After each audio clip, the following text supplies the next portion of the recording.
प्रयागराज, आजमगढ़ और कई दूसरे जिलों से जुड़ी रेल परियोजनाओं का लोकार्पण और शिलान्यास भी हुआ है। प्रयागराज रायबरेली, प्रयागराज चकेरी और शामली पानीपत समेत कई हाईवेज का लोकार्पण शिलान्यास भी अभी मैंने किया है। प्रधानमंत्री ग्राम सड़क योजना के तहत 5,000 किलोमीटर से ज्यादा सड़कों का लोकार्पण हुआ है। ये बढ़ती हुई कनेक्टिविटी पूर्वांचल के किसानों के लिए, यहां के नौजवान और उद्यमियों के लिए एक सुनहरा भविष्य लिखने जा रही है। साथियों, हमारी सरकार की प्राथमिकता है कि किसानों को उनकी उपज का सही दाम मिले। आज पहले की तुलना में कई गुना बढ़ी हुई एमएसपी दी जा रही है। गन्ना किसानों के लिए भी इस साल लाभकारी मूल्य में 8% की वृद्धि की गई है।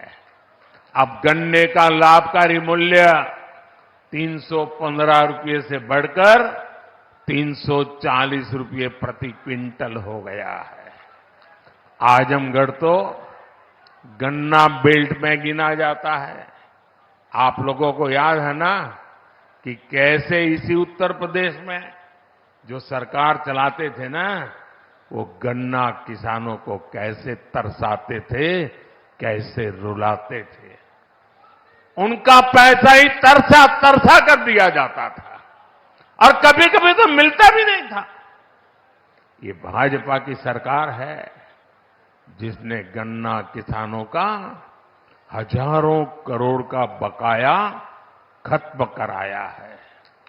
आज गन्ना किसानों को सही समय पर गन्ने का मूल्य मिल रहा है। गन्ना किसानों की मदद के लिए सरकार ने और भी नए क्षेत्रों पर बल दिया है।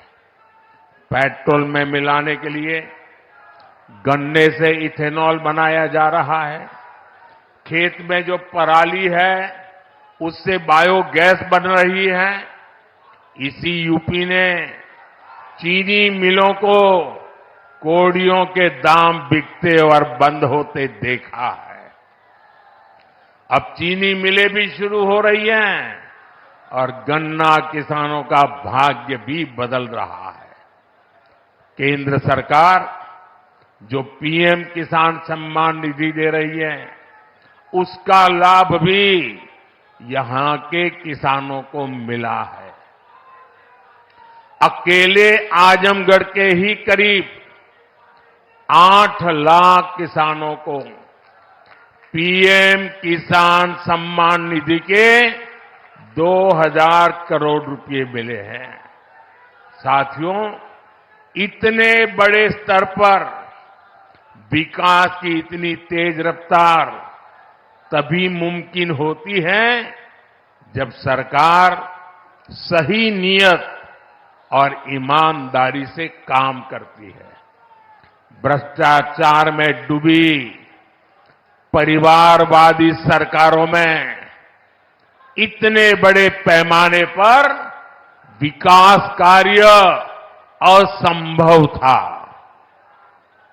पिछली सरकारों में आजमगढ़ और पूर्वांचल ने पिछड़ेपन की तकलीफ ही नहीं उठाई, बल्कि इस दौर में यहां की छवि खराब करने में भी कोई कमी नहीं छोड़ी गई। और योगी जी ने अभी बहुत बढ़िया वर्णन किया है, इसे मैं रिपीट नहीं कर रहा हूं। जिस तरह पहले की सरकारों में यहां आतंक को, बाहुबल को संरक्षण दिया गया, वो पूरे देश ने देखा है। इस परिस्थिति को बदलने के लिए यहां के युवाओं को नए अवसर देने के लिए भी डबल इंजन सरकार लगातार काम कर रही है। हमारी सरकार में यहां युवाओं के लिए महाराजा सुहेलदेव राज्य विश्वविद्यालय की नींव रखी गई, उसका शुभारंभ भी किया गया। आजमगढ़ मंडल के हमारे युवाओं को लंबे समय से शिक्षा से लिए बनारस, गोरखपुर या प्रयागराज जाना पड़ता था। बच्चों को दूसरे शहर पढ़ने के लिए भेजने पर मां बाप पर जो आर्थिक बोझ पड़ता है वो भी मैं समझता हूं। अब आजमगढ़ का ये विश्वविद्यालय हमारे युवाओं के लिए उच्च शिक्षा के रास्ते को आसान करेगा। आजमगढ़, महू, गाजीपुर और इसके आसपास के कई जिलों के बच्चे इस यूनिवर्सिटी से शिक्षा ग्रहण करने आ सकेंगे। आप लोग बताइए, ई यूनिवर्सिटी बन जाए से आजमगढ़, मऊ वालन के फायदा होई के ना? होई के ना? साथियों, उत्तर प्रदेश देश की राजनीति भी तय करता है और उत्तर प्रदेश देश का विकास भी दिशा तय कर रहा है। यूपी में जब से डबल इंजन सरकार आई है, यूपी की तस्वीर और तकदीर दोनों बदले हैं। आज उत्तर प्रदेश केंद्रीय योजनाओं को लागू करने में सबसे अच्छा प्रदर्शन करने वाला राज्यों में है। इसलिए मैं नहीं कह रहा हूं कि मैं उत्तर प्रदेश का सांसद हूं। आंकड़े बोल रहे हैं, हकीकत बता रही है कि आज उत्तर प्रदेश अग्रिम पंक्ति में आके खड़ा हो गया है।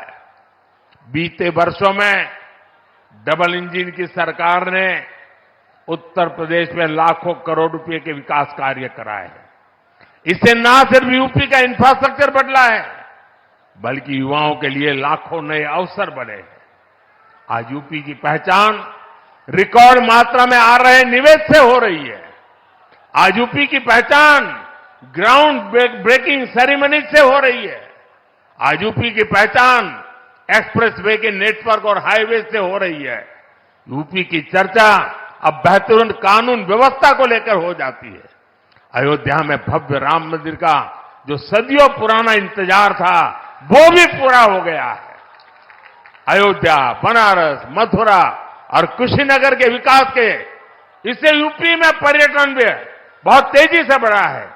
उसका लाभ पूरे राज्य को मिल रहा है और यही गारंटी 10 साल पहले मोदी ने दी थी।